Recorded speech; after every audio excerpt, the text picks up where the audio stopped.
Morning, good afternoon, good evening. Tonight, I would like to talk about an issue that seems to come back again and again and again.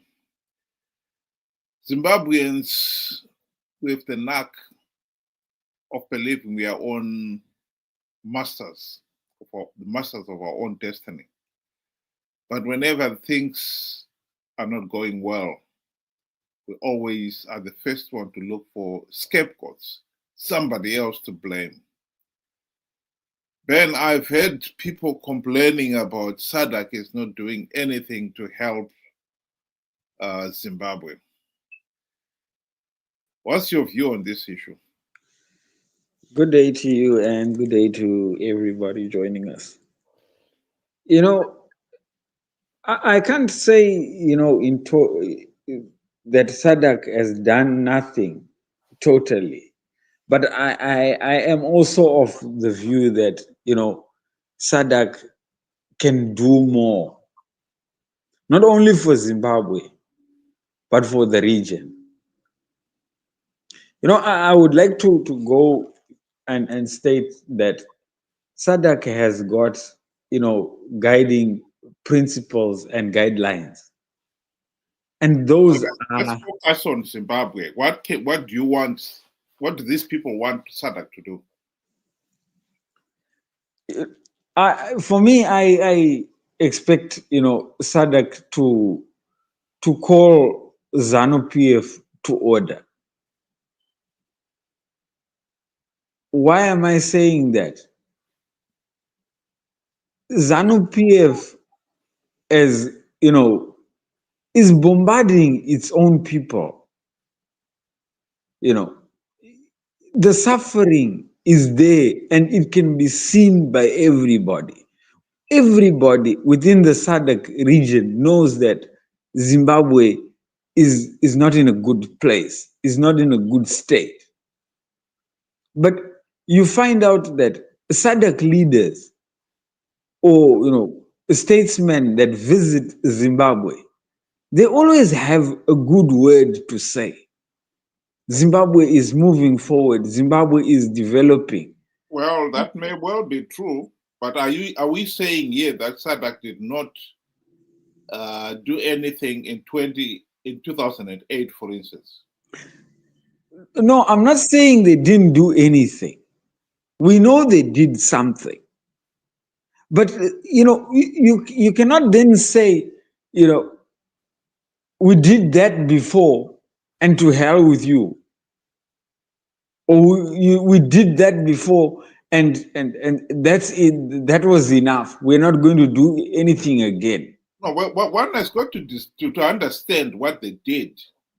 In 2008 to 2000, after the 2008 rigged elections, SADC are the ones who called Mugabe to order and refused to recognize those elections as democratic, and helped the setting up of the GNU. It was up to Zimbabweans ourselves to implement the democratic reforms to stop ZANU-PF rigging the elections. We did nothing. What else did you want SADC to do?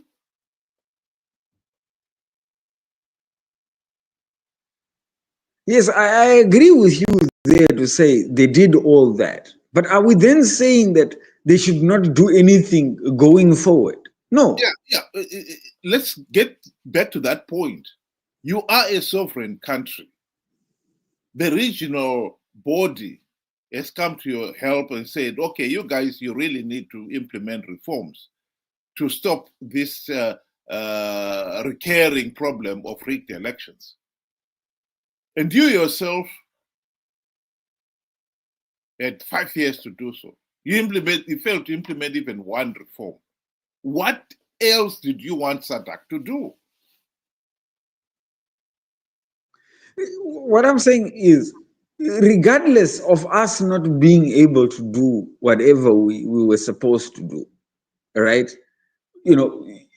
I would like to say, it was a mistake on our behalf. we made a big blunder on that point, right? It is something that can be fixed. But what I'm saying is SADC can then not just, I mean, let's go back. SADC came out point blank and said that the past election did not meet the guidelines that was set by SADC, right? What then did they go on to do after that? They shelved their findings. You're now going to 2023. Yeah, we have to look at it as a whole package. No, We can't look at. There is a point where we have got to accept responsibility. You are an adult as much as I am an adult. If I was to say to you, Benjamin, I advise you that you should not do A, B, C, D in this situation, I've got to accept that I can only advise you. I cannot force you to do something because you're an adult.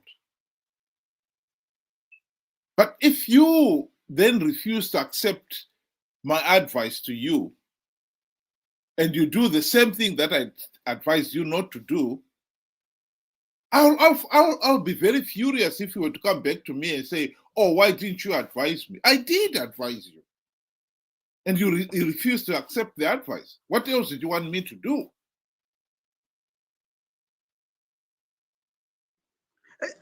Like I said, I do agree to say we had the golden opportunity and the SADC had set that up for us. But what I'm saying now is, as adults, even when I err, does that now necessarily mean that you're completely going to ignore me? Benjamin, you don't. We must get this right. We belong in SADC.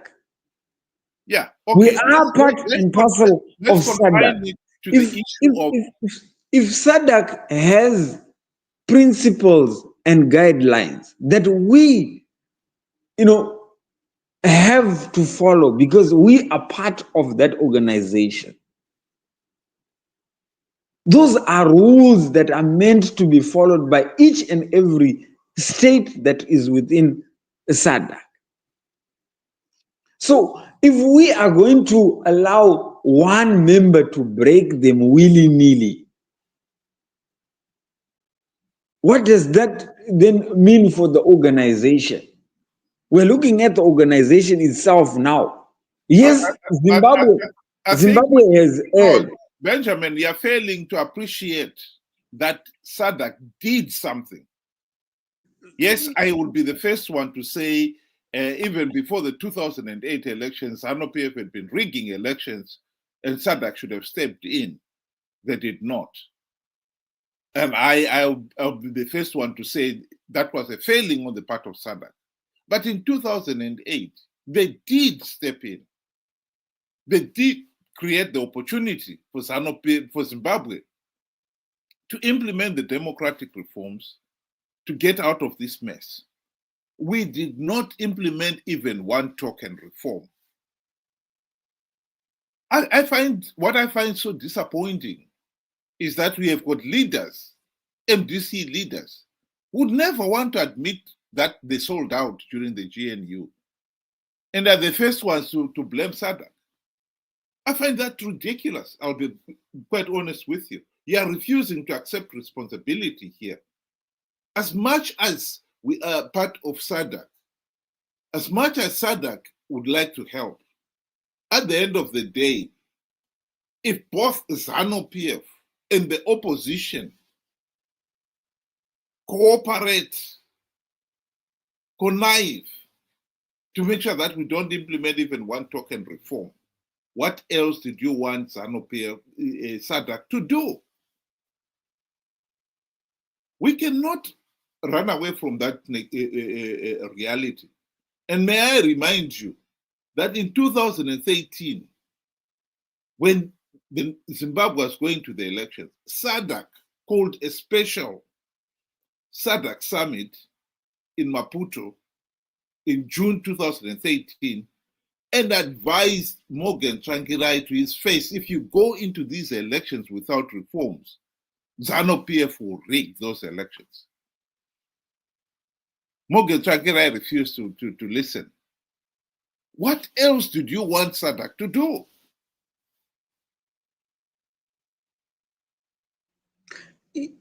In that regard, I want to state, I do appreciate what SADC did for us to get to a GNU. I think that was a big step for us to ever realizing any democracy or taking any step towards moving to be a democratic country.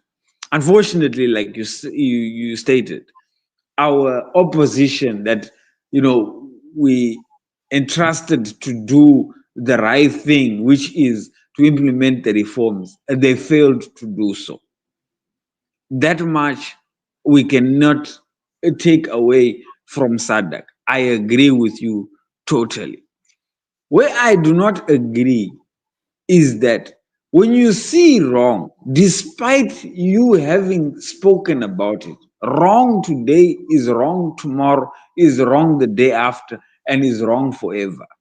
And it must be spoken about, and it must be said as it is.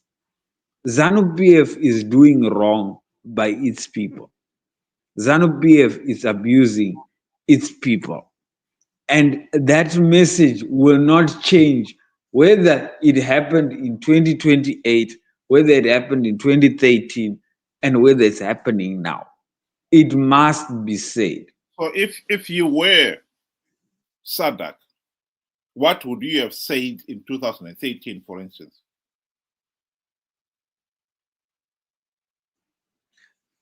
I would have still said the same thing. What?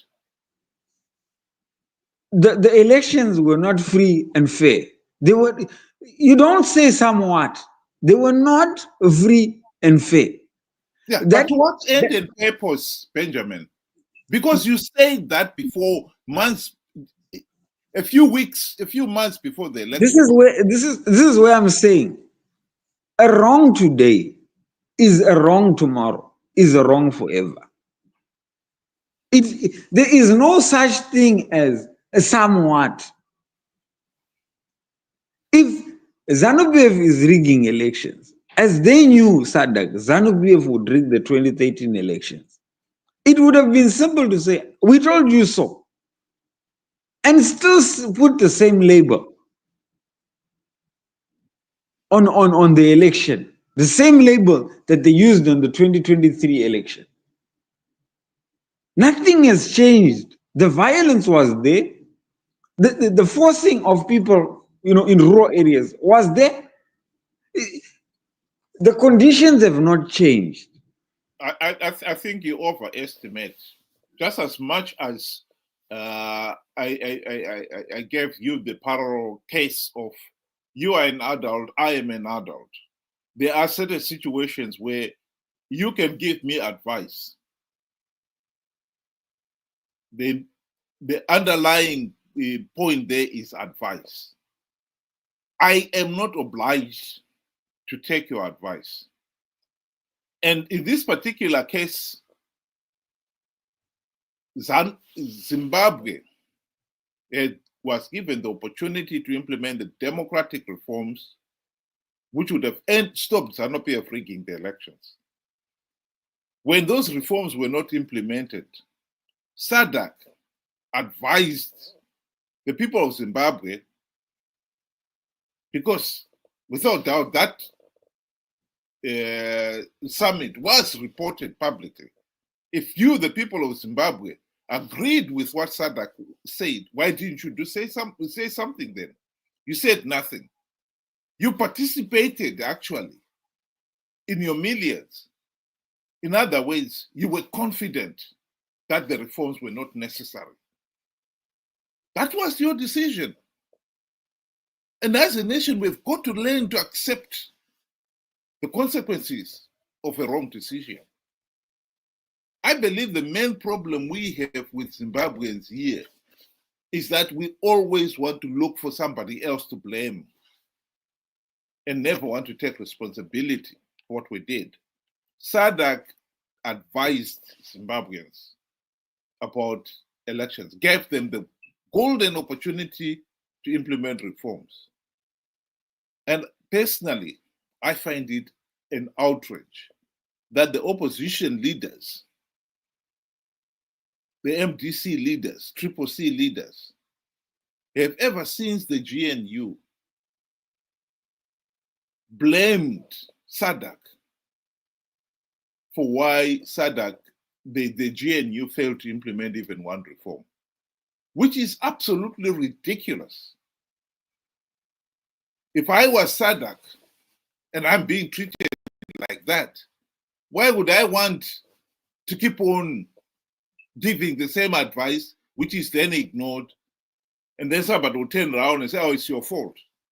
No, I mean, if you know what you're doing is correct, go ahead. But you should also take responsibility when that fails.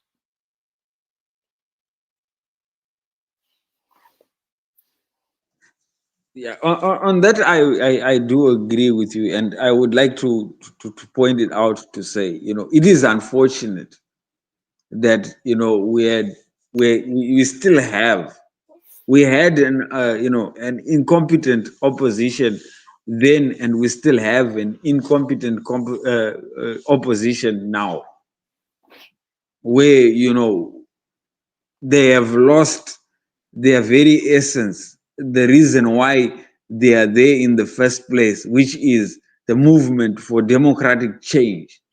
That was what they were called. And that all amounted to reforms. And they have since, shelved that and taken up, a new direction to say we will win elections come what may. And that position has proved to be very futile. And it shows with 24 years of ZANU-PF rigging elections very successfully, if I may add. And obviously, us as Zimbabweans, we have not done ourselves a favor, because we fail to think and to see what is happening on the ground. That MDC, Triple C, and ZANU-PF are in bed together.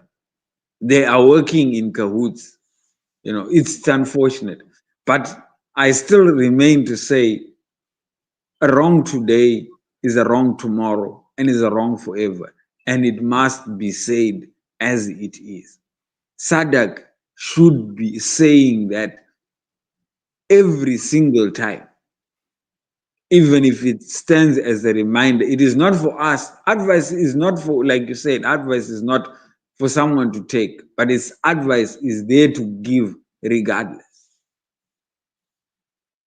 Well, for the record, SADC condemned 2023 elections as flawed and illegal.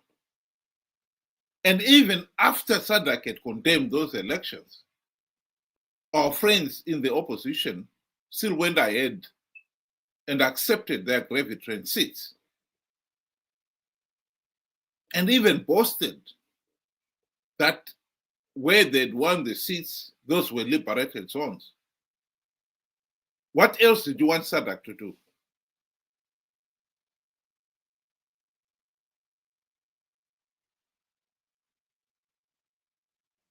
Like I said, it's very unfortunate that we entrusted our opposition friends, Chamisa and company, to do right by us. And this has proved that, they have nothing to do with the bid for democracy. Rather, they are there to line up their pockets. And they have said this, when they say that we cannot let go of our hard-earned seats in a rigged election.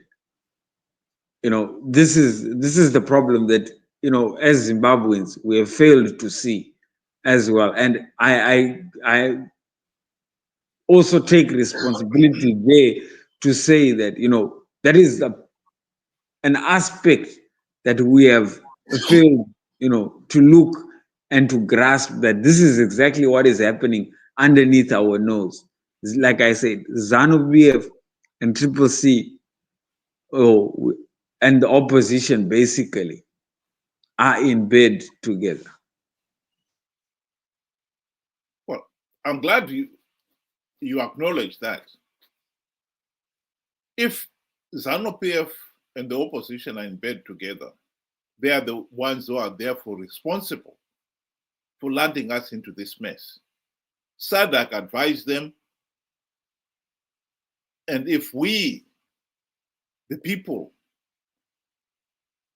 fail to listen to what SADC is saying and listen to what our ZANU-PF and the opposition are saying, then we are also responsible for it. I honestly do not believe that SADC can do anything for a nation that is determined to continue doing the wrong thing out of greed.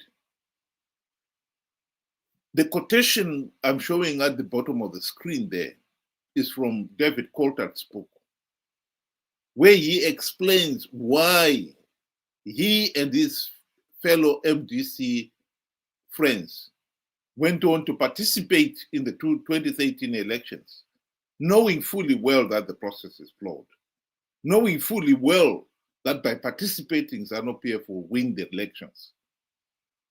Why some people choose to ignore that historic fact and look for a soft target,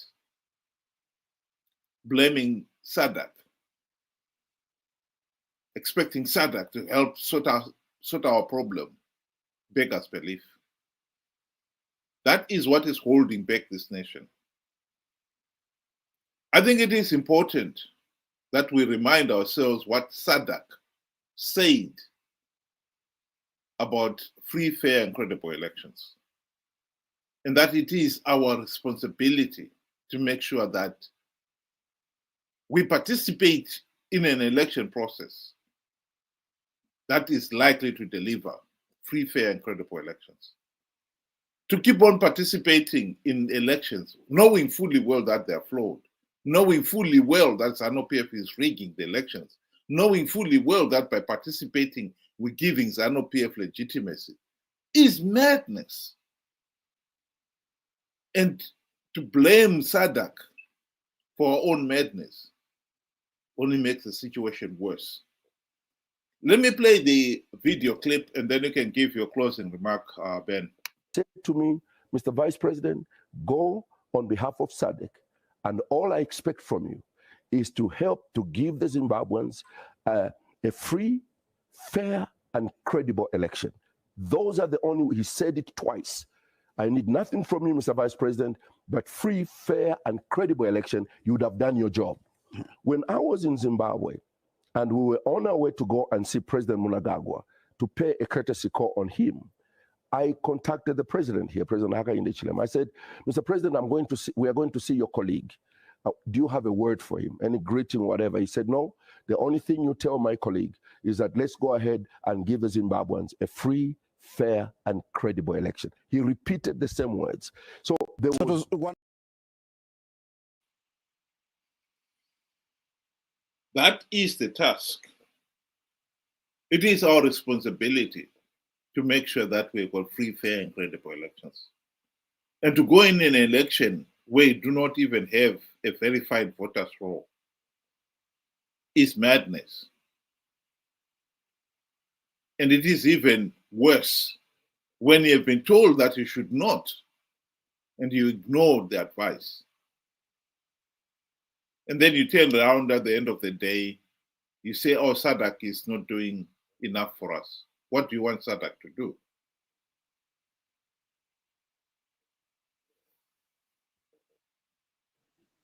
Yeah, I agree with you on the part that, as Zimbabweans, we have a big role to play, a bigger role to play, because basically, I would say, the decision at the end of the day rests upon us. If we continue to choose to participate in rigged elections, at the end of the day, it is now our burden to carry, and now we are living in that burden, actually. And I still say, SADC can do more. Like I said before, a wrong today, a wrong tomorrow, a wrong forever will never change. And it should be pointed out regardless. So my final, thought is, as Zimbabweans, we have, a role to play, and we need to fix the mistakes that we are making, such that also help can also come our way. Thank you. Thank you very much. And those who were able to join us tonight, thank you again. Hope you'll join us again tomorrow. Same time, 6 o'clock UK time, 8 o'clock Zimbabwean time. Good night.